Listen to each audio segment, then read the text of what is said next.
오늘 성령의 약속과 예수님의 죽음과 부활에 대해서 우리가 말씀을 나눕니다. 예수님의 제자들이 예수님께서 십자가에 못 박혀 돌아가신 후에 살 길이 막막했는데 주님께서는 성령을 받으라고 했습니다. 우리가 살 길은 성령 받는 것입니다. 예수님을 믿는 사람들이 살 길이 금이나 은에 있지 아니하고 권력에 있지 않습니다. 이미 우리는 세상 사람들과는 달라서 세상 사람들이 먹는 그 양식으로는 살아갈 수 없습니다. 세상 사람들이 문제를 풀어가는 양식은 금은 보화요 권력입니다. 쾌락입니다. 그러나 예수님 믿는 사람은 그것으로 살아갈 수 없습니다. 예수님을 믿는 사람은 예수님이 보내주신 성령의 기름 부음이 있어야 살아가는 것입니다. 그래서 성령이 임하셨어요.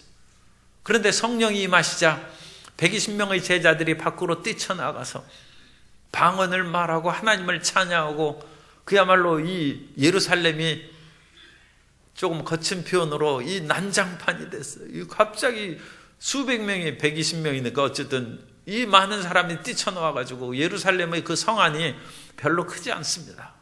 뛰쳐나와서 오순절에 모인 디아스포라의 모든 세계 각국에서 흩어진 사람들이 모여온 그 지역에서 각 나라의 말로 하고 그러니까 그 혼란을 말할 수가 없어요. 그러자 그 사람들이 이 사람들이 이 세술에 취한 것이 아니냐, 이 어찌된 일이 아니냐, 모두 놀라서 그야말로 소동이 일어날 때 베드로가 11사도와 함께 그들 앞에 서서 베드로의 첫 설교입니다. 그 설교의 메시지를 캐리그마라고 이제 헬라어로 얘기하는데 어쨌든 베드로가 첫 설교를 합니다. 그래서 베드로는 여기에서 대표일 뿐만 아니라 그 사도행전에 나오는 초대교회의 대표로 활동을 했습니다. 그래서 베드로와 요한이 성전 미문으로 들어갈 때도 거기에서 나면서부터 걷지 못한 사람을 치료했고, 또 베드로가 루따나 또 여러 지역에서 복음을 증거하고 요빠에 가고 그런 선교 활동이 나타나는 그 사실을 보아서 베드로가 초대교회에 상당히 지도자로서 활동한 것을 우리가 볼 수 있습니다. 어쨌든 이 베드로가 나타나서 이제 메시지를 증거하는 것이죠. 그리고 이 메시지를 들음으로써 듣는 사람의 마음에 믿음을 갖는 것입니다. 성령의 역사로 방언을 하는 것으로 그 사람들은 놀랐습니다. 그러나 그것으로 인하여 이 무슨 일인지 이해가 안 되고 믿음이 생기지는 않은 것이죠. 그래서 사람은 믿음은 들음에서 나고 들음은 그리스도의 말씀으로 말미암는 것입니다. 그래서 성령의 역사가 있고 말씀의 충만함이 있어서 믿음을 갖고 이 세상을 이기며 살아갈 수 있는 것입니다. 그래서 베드로가 메시지를 증거한 것이죠. 그래서 지금이 3시밖에 안 됐다. 유대인들은 해가 뜰 때가 이제 그때부터 시간이 시작하는 것입니다. 그러니까 오전 6시에 해 뜨는 것으로 통상적으로 그냥 정해 놓습니다. 그래서 3시면 이제 오전 9시죠. 9시. 왜 지금 3시인데 우리가 무슨 새벽부터 술 마시고 새술에 취하고 그런 일은 없다. 유대인들은 아침에는 아침 10시 정도에 식사를 하는 것으로 되어 있습니다. 대개 더운 지방에서는 저녁 해진 후에 만찬을 하기 때문에 그때 고기를 먹고 포도주를 마십니다. 물론 그 포도주가 취하는 알코올기가 있느냐 없느냐 논쟁이 됩니다만 그것은 어떻게 생각하셔도 큰 문제가 되지 않습니다. 왜냐하면 우리 한국의 청교도적인 신앙에서는 알코올기가 있는 것에 대해서 굉장히 금지적인 그런 생각을 갖고 있는데 이런 팔레스타인이나 그런 지역에서는 그게 큰 문제가 안 됩니다. 왜냐하면 그 더운 지역에서 음료수로 다니고 가는 것이 그냥 포도즙이면 금방 부패해서 하기 때문에 발효가 되는 것입니다. 그러니까 그런 상황이죠. 어찌됐든지 이 아침부터 술 마시는 사람은 동서고금을 막론하고 그것은 문제가 있는 사람이죠. 그래서 성경에서도 나타나 있습니다. 이사야 5장 11절에 보면 아침에 일찍 일어나 독주를 마시며 밤이 깊도록 포도주에 취하는 자들은 화 있을진저. 어느 나라든지 아침부터 술 마시고 하는 사람은 지금 인생이 굉장히 괴로운 것이죠. 복잡한 인생입니다. 그래서 그런 사람들은 마음을 돌이켜서 하나님께 나와 새술에 취하지 아침부터 포도주에 취하면 어찌 되겠습니까? 그렇게 베드로가 그 모든 사람들에게 일단 진정을 시킨 후에 오늘 우리가 이와 같이 너희 앞에서 방언을 말하고 그야말로 모든 디아스포라 유대인들 앞에 소동이 일어난 것은 성령이 역사하신 것이다. 그래서 흩어진 유대인들이 잘 아는 성경을 인용한 것입니다. 그래서 요엘 선지자의 성경을 인용해서 성령께서 임하시면 모든 세대를 복문하고 자녀들은 예언하고 젊은이들은 환상을 보고 나이 든 분들은 꿈을 꿀 것이다. 그 요엘서 2장 28절에 있는 예언을 인용한 것입니다. 그래서 오늘 하나님께서 약속하신 성령이 우리 모든 사람들에게 임한 것이라는 것입니다. 그래서 성령께서는 자녀들이 예언하고 젊은이가 환상을 보고 나이 든 사람이 꿈을 꾸는 그 모든 공통된 요소는 내일에 대한 비전입니다. 예언과 환상을 보고 꿈꾸는 것은 과거를 묻는 것이 아니라 내일을 얘기하는 것입니다. 성령이 우리에게 임하시면 우리에게 내일이 다가오는 것입니다.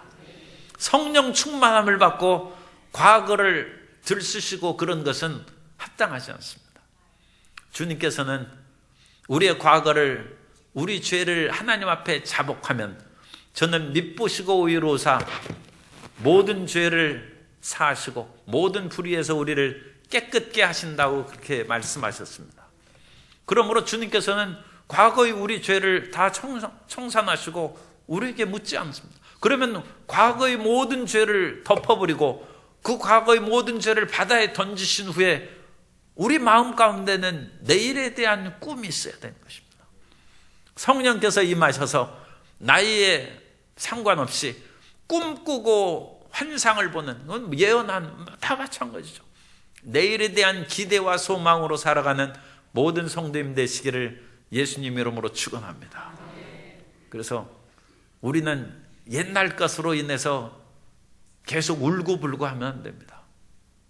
그리고 사람들 사이에서도 과거의 그런 모든 문제로 붙잡고 늘어져서 끊임없이 옛날로 끌어가는 그것은 좋은 대인관계가 아닙니다. 우리는 내일에 대한 창조적인 힘으로 나아가는 새 사람이 되어야 될 줄로 믿습니다. 과거를 물어서 떳떳한 사람이 몇 사람이나 되겠습니까? 그러니까 유행가에도 과거를 묻지 마세요. 그렇게 노래도 있고 그런데 그 생각을 하셔야죠. 과거를 묻는 것이 아닙니다. 물론 명백한 잘못이 용서받지 못하고 청산되지 못한 것은 그걸 회개해야죠. 회개하고 그것을 엎으면 그 다음에는 잊어버려야 돼. 그런데 회개가 안 된 것이 있다고 이제 생각하는 그것이 문제죠. 그런데 웬만큼 회개하면 그건 덮어두는 것이 좋지 않을까 그렇게 생각합니다. 전혀 회개도 안 하고 그런 것을 무조건 용서하기는 어렵죠. 그러나 사람들마다 회개하는 그 방식이 다르고 그 깊이가 좀 차이가 있습니다. 그러므로 우리가 그 모든 것을 100% 만족함으로 다 받을 수는 없고 그 미진한 것이 있으면 하나님이 청산하시려니와 우리 앞에서는 더 크고 위대한 일이 있는데 그것은 내일을 향하여 전진하는 것입니다. 그래서 내일을 향하여 전진하는 그런 꿈과 비전으로 미진한 것도 좀 뭔가 부족한 것이 있다 할지라도 그것을 딛고 내일을 향하여 전진해 나가야 되는 것입니다. 성령이 임하시면 우리에게 내일을 주시는 것입니다. 뿐만 아니라 이 성령은 임하시는 것이 어린아이로부터 나이 든 사람까지 성령을 줄 뿐 아니라 신분에 상관없어요. 그래서 18절에 보면 그때 내가 내 영을 내 남종과 여종들에게 부어주리니 그들이 예언할 거예요. 그 사람들도 내일에 대해서 남종과 여종이 나아가는 것입니다. 옛날에는 뭔가 높은 그런 지위나 가문이나 여러 가지로 여건이 좋은 그런 사람들에게 성령이 임하는 그런 역사가 있었다 할지라도 이제는 노비들에게, 종들에게, 남종과 여종들에게 성령이 임하시고, 더 나아가서 여기에서 말씀이 언급이 안 됐습니다만 결국은 남녀노유 빈부 귀천을 막론하고 모든 사람에게 성령을 주신다는 그런 의미에서, 이전에는 유대인들에게만 성령이 임하시지만 이제는 유대인들이 사람으로 같이 취급하지 않는 이방인들까지도 성령이 임하신다. 그래서 그 모든 사람들에게 성령이 임하신 것을 그렇게 보여주신 것입니다. 그리고 그 때가 되면서 이제는 말세로 들어가는 거예요. 그래서 성령이 예수 그리스도께서 이 땅에 오셔서, 그게 초림이죠. 재림하시는 그때는 이제 최종적인 종말이고 세계적인 종말입니다.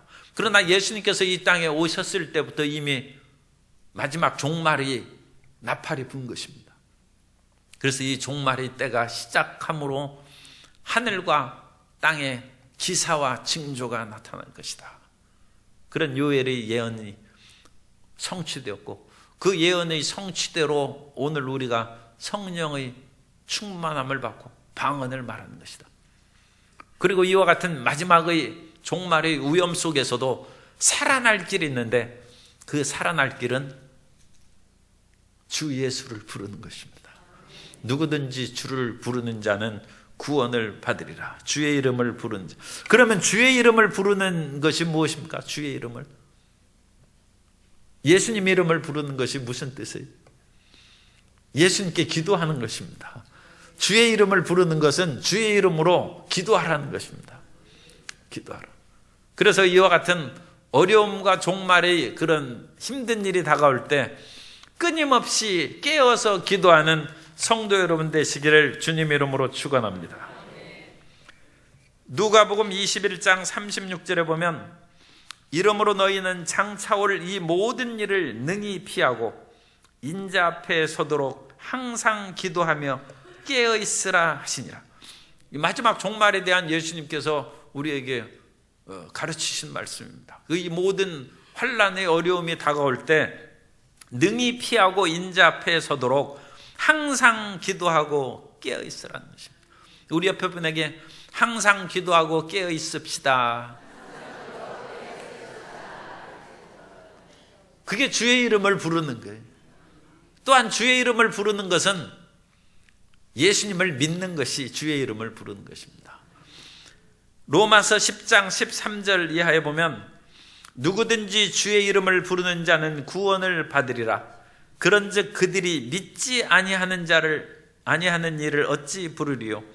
듣지도 못한 일을 어찌 믿으리요? 전파하는 자가 없이 어찌 들으리요? 주의 이름을 부르는 자는 구원을 받는데 믿지 않는 사람을 어찌 부르겠습니까? 그러니까 우리가 예수 이름을 부르는 것은 예수님을 믿으라는 거예요. 예수님을 믿지 않고 예수님 부르는 것은 도움이 안 됩니다. 스게와의 7 아들이 귀신 들린 사람을 보고 예수 이름으로 귀신아 나가라 했겠죠. 그랬더니 그 귀신이 스게와의 7 아들에게 내가 예수도 알고 바울도 알거니와 너희는 누구냐? 이 믿지도 않는 사람들 하면서 믿음이나 가져라 하면서 귀신들이 달려들어서 스게와의 7 아들을 그렇게 망신을 주고 쫓아냈어요. 믿음이 없이 부르는 것은 그건 무익한 것입니다.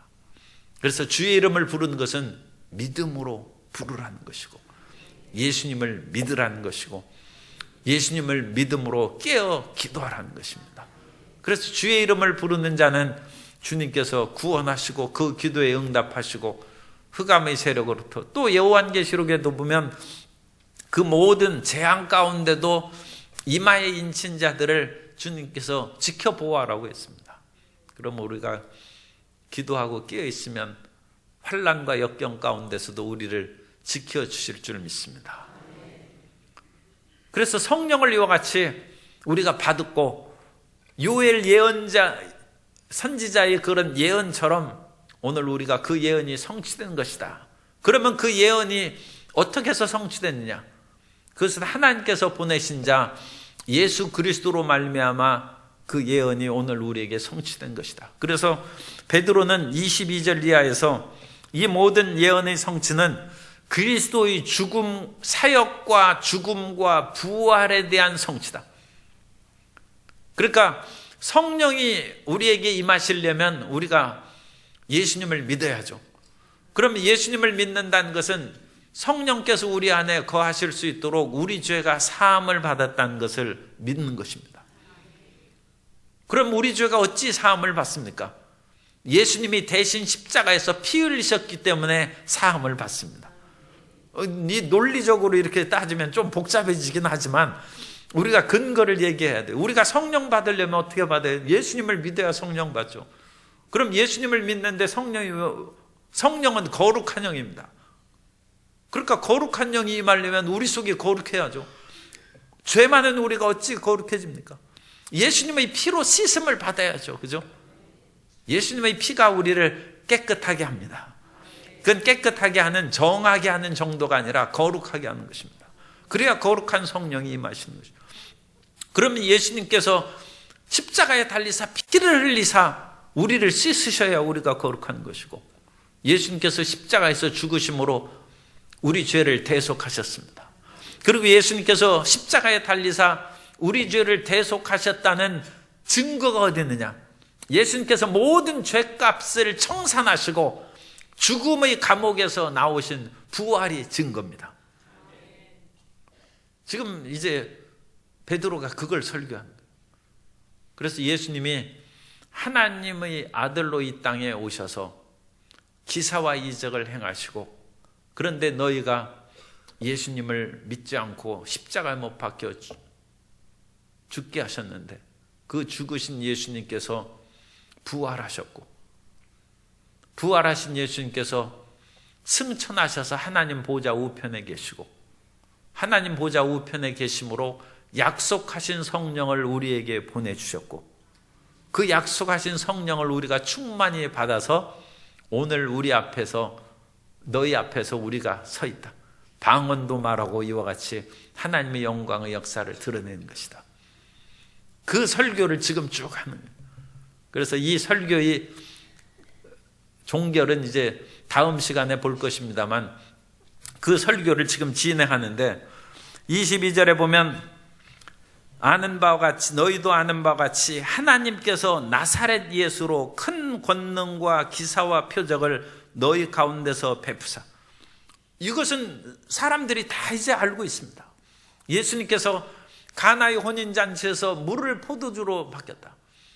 사람이 희한한 얘기는 온데 발 없는 날이 천리 간다고 하지 않습니까?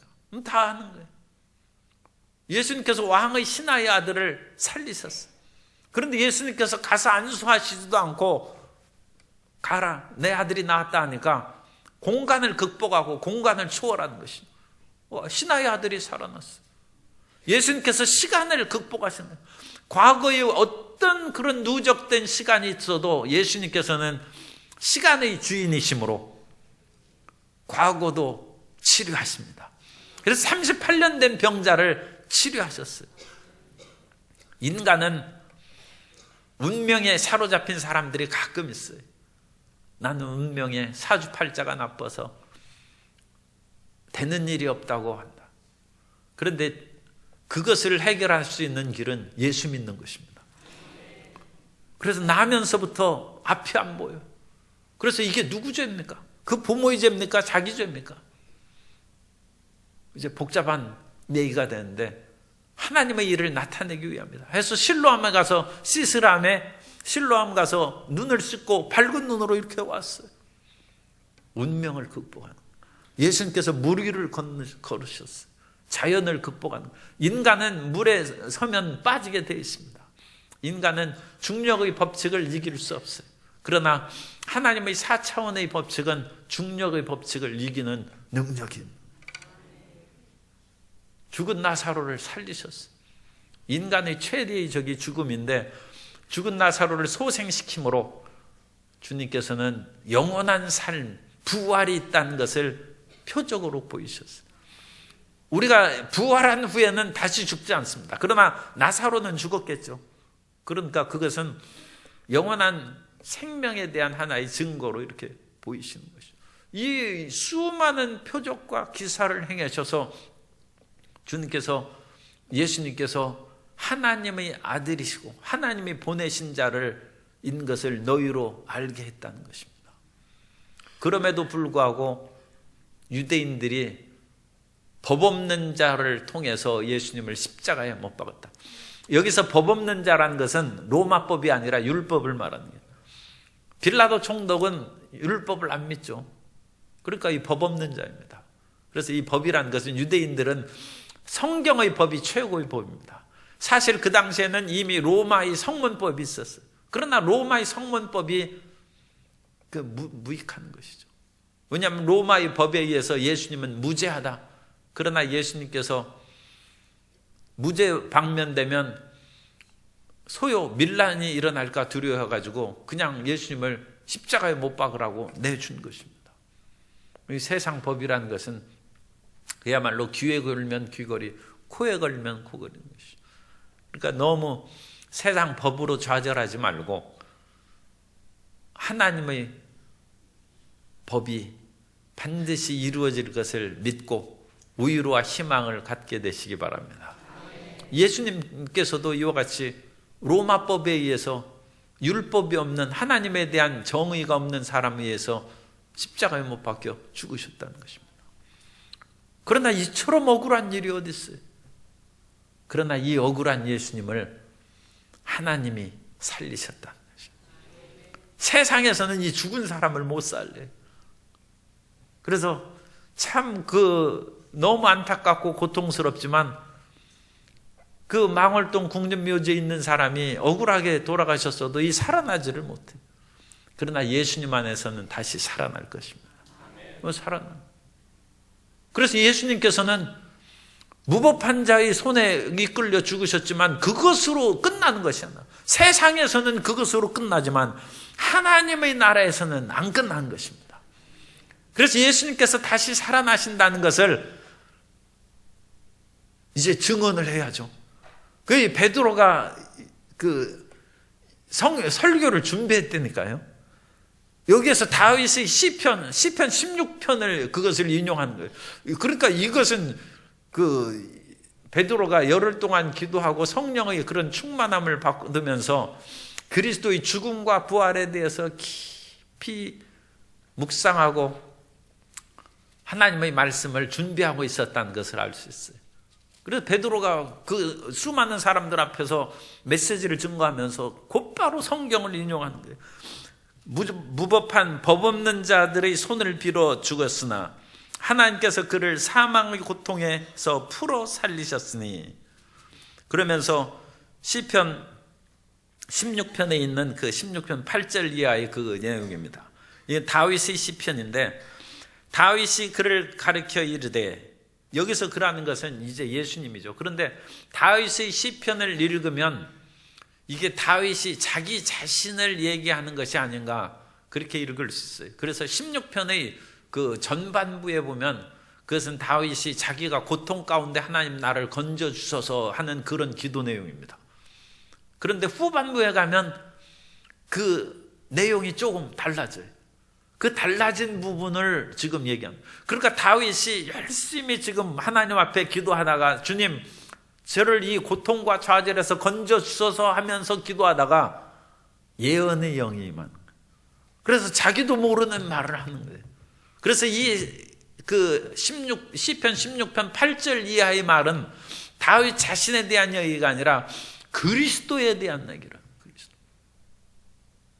그리고 우리가 기도에 몰두하는 그 축복은 너는 내게 부르지라 그러면 내가 내게 응답하겠고 내가 알지 못하는 크고 은밀한 일을 내게 보이리라.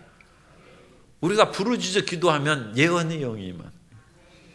그래서 자기도 모르는 그런 일을 얘기할 수 있고 우리 앞에 크고 은밀한 그런 비전이 보이고 환상이 보이는 것입니다. 그래서 다윗이 내가 항상 내 앞에 계신 주를 배웠으며 나로 요동하지 않기 위하여 그가 내 우편에 계시도다. 이것은 다윗이 자기 자신에게 하나님께서 함께 계시다 그런 식으로 생각할 수 있죠. 그런데 사실은 여기에서 내가 항상 내 앞에 계신 주를 배웠으며, 예수님에 대한 말씀입니다. 예수님과 하나님이, 성부 하나님과 성자 예수님이 항상 함께 계신. 그러므로 26절, 내 마음이 기뻐하였고 내 혀도 즐거워하였으며 육체도 희망에 거하리니. 그래서 예수님께서는 육체의 그런 고난을 당할 즈음에도 희망 가운데 가득 차 있었다는 것입니다. 이는 내 영혼을 음부에 버리지 아니하시며 주의 거룩한 자로 썩음을 당하지 않게 하실 것이미로다. 그래서 예수님으로 그 시신의 몸이 썩지 않도록 하나님께서 하실 것이다. 주께서 생명의 길을 내게 보이셨으니 주 앞에서 내게 기쁨이 충만하게 하시리로다. 그래서 이 시편 16편의 8절 이하의 말씀은 메시아에 관한 그런 예언이라는 것입니다. 그리고 이 메시아에 관한 예언이라는 것을 베드로가 지금 해석해서 가르쳐 주는 거예요. 그러니까 베드로도 성령의 영감으로, 성령의 능력으로 이 말씀을, 다윗이 자신에 대한 얘기가 아니라 이것은 오실 메시아에 대한 그런 예언이다. 그리고 이 말씀이 메시아 예언인 증거가 있다. 그 증거는 무엇이냐? 여기서 다윗이 16편에 내 육체도 희망에 거한다 하고 주의 거룩한 자로 썩음을 당하지 않게 하실 것이미로다. 그렇게 말씀했는데 오늘날 다윗의 무덤이 우리 가운데 있다는 것입니다. 그러면 다윗의 무덤이 있는데 이 시편, 그러면 아니 내 육체로 썩음을 당치 않게 하신다고 그와 같이 다윗이 그 하나님을 찬양하고 기도했는데 지금 그 무덤이 있다는 것은 모순되지 않느냐. 그러므로 이것은 다윗의 죽음에 대한 그런 예언이 말이 아니라 다윗이 오실 메시아를 예언한 것이다. 그러니까 이 규절은 다윗에게 적용이 안 되고 메시아에게 적용되는 그런 하나님의 말씀이라는 것입니다. 그럼 다윗의 무덤이 있느냐? 다윗의 무덤이 예루살렘의 오펠에 있는 것인데 정확하게는 다윗의 무덤이 어디에 있는지는 모릅니다. 그러나 오늘날 우리가 성지순례 가면 그 마가의 다락방이라고 있어요. 그래서 성만찬 기념교회라고 하기도 하고, 그래서 그 다락방에서 이제 예수님께서 마지막 만찬을 하시고 또 그 다락방에서 120명의 제자들이 함께 기도한 그곳이 있습니다. 그런데 그곳이 이제 오늘날 가보면 2층이고 1층에 보면 다윗의 무덤이 있어요. 다윗의 관이 거기 있습니다. 그래서 그 다윗의 관은 다윗의 시신이 있는 것이 아니라 다윗의 가묘를 만들어 놨어요. 그래서 거기에서는 오늘날 그 마가 다락방 그 지역은 유대인들이 이스라엘에 관할하는 지역입니다. 그래서 이스라엘 사람들이 그 다윗의 그 관이 있는데도 관광객들이 다 들어가 볼 수 있도록 그렇게 해놨어요. 그런데 위에 있는 그런 만찬 기념교회에서는 그 예배 드리고 하는 것을 하지 못하게 그렇게 합니다. 그 밑에 가서는 이제 그 자기들이 그런 조상들인 다윗을 보게 그렇게 이제 일종의 홍보하는 것이고, 기독교인들이 하는 그런 여러 가지 시설은 좀 그 못 들어가게 이렇게 막아놨어요. 그런 것이 있는데 오늘날 다윗의 무덤이 거기에서 있는 거, 그것은 십자군 이후에 만들어 놓은 거예요. 그러니까 이 베드로의 설교보다는 한 몇백 년 지난 후에 만들어 놓은 것인데, 이 사도행전 2장에서 베드로의 설교가 다윗의 무덤이 우리에게 있도다, 그 말씀을 받아서 이 베드로가 마가의 다락방에서 120명의 그 사람들과 함께 기도하고 나와서 그 말을 했지 않습니까? 그러니까 그 근처에 다윗이 무덤이 있는 것으로 후대 사람들이 생각해서 마가의 다락방하고 다윗의 무덤을 같이 한 건물에다 만들어 놨어요. 그러니까 그것은 실제 다윗의 무덤은 아니지만 이런 베드로의 설교를 듣고 그 후대 우리 크리스찬들이 거기 한꺼번에 만들어 놔서 오늘날에는 우리가 1층에 다윗의 무덤이 있고 2층에 거기에서 기도하는 다락방이 있는 것을 우리가 가서 볼 수 있습니다. 그러니까 오늘날 만들어 놓은 것은 정확한 다윗의 무덤이라고는 할 수 없어요. 그렇지만 거기에서 근처에 함께 있던 2000년 전의 전승을 오늘날 재현해 놓은 것이다. 그렇게 볼 수 있습니다. 어쨌든 간에 다윗의 무덤이 지금 여기에 있지 않느냐. 그러므로 내 육체로 썩음을 당치 않게 한다는 그 말은 다윗에게 적용될 말이 아니라 예수님께 적용될 말씀이고, 다윗의 후손이신 예수님께서 이 땅에 오셔서 십자가의 모든 사명을 이루시고 못 박혀 죽으시고 장사 지내셨는데, 그 장사 지낸 예수님의 몸은 썩음을 당치 아니하고 부활하셨다는 것입니다. 지금 그 얘기 하려고 그러네요. 그래서 이 성경을 이렇게 해서 자세히 지금 잘 이해 안 되신 분은 한 5번 읽어야 돼. 그래서 성경을 읽으면 이해가 됩니다. 그래서 요엘 선지자가 예언한 것처럼 우리가 성령을 받았다. 그러면 우리가 어떻게 해서 성령을 받았냐? 그건 예수님께서 이 땅에 오셨기 때문이다. 그래서 예수님께서는 큰 권세와 능력으로 기사와 이적을 무수하게 행했지만, 그러나 너희는 예수님을 십자가에 못 박혀 죽게 하셨다. 그러나 예수님께서 십자가에 못 박혀서 그 시신이 썩지 않았다는 것입니다. 그것을 다윗 시편 16편에 보면 주의 거룩한 자로 썩음을 당치 않게 한다는 규절이 있는데, 그 규절은 다윗이 적용되는 규절이 아니라 예수님께 해당하는 규절이고, 다윗에게 적용이 안 된다는 그 말은 다윗의 무덤이 지금 우리 근처에 있지 않느냐. 그러니까 이것은 다윗에게 적용되는 것이 아니라 메시아에 대한 말씀이고, 그 메시아는 곧 예수님이시고, 따라서 예수님께서는 십자가에 못 박혀 죽으셨지만 장사한 지 사흘 만에 부활하셨다는 것입니다. 그리고 부활의 32절, 그것이 이제 핵심이에요. 32절에 보면 이 예수를 하나님이 살리신지라 우리가 다 이 일의 증인이로다. 그러면 예수님께서 부활하신 것을 어찌할 수 있느냐? 내가 봤다는 것입니다. 나뿐 아니라 지금 11사도들이 옆에 있는데 같이 봤다는 것이고, 그 안에 있는 수많은 예수님의 제자들이 부활하신 예수님을 보았다는 것입니다. 우리가 증인이라는 것입니다. 그래서 너희는 법 없는 로마인들의 손을 빌어서 예수님을 십자가에 못 박혀 죽게 하셨지만 하나님께서 살리셨고, 그 살리신 하나님을 우리가 만났다는 것입니다. 그 살리신 예수님을 우리가 만났다는 것이고, 그로 말미암아 그 예수님은 우리의 희망이고, 누구든지 예수 이름을 부르면 구원을 받는다는 것입니다. 오늘 우리에게 있어서 어떤 삶의 문제와 고통이 있어도 부활하신 예수님을 만나면 그 어둠에서, 그 고통에서 해방될 줄 믿습니다. 그 예수님을 믿는 것이 우리의 신앙이고, 그 예수님은 죽음에서 우리 죄를 청산하시고 부활하신 예수님이시고, 부활하신 예수님을 우리가 믿으면 우리는 죽어도 다시 살 것이고 영원히 하나님과 함께 살아가게 될 줄로 믿습니다.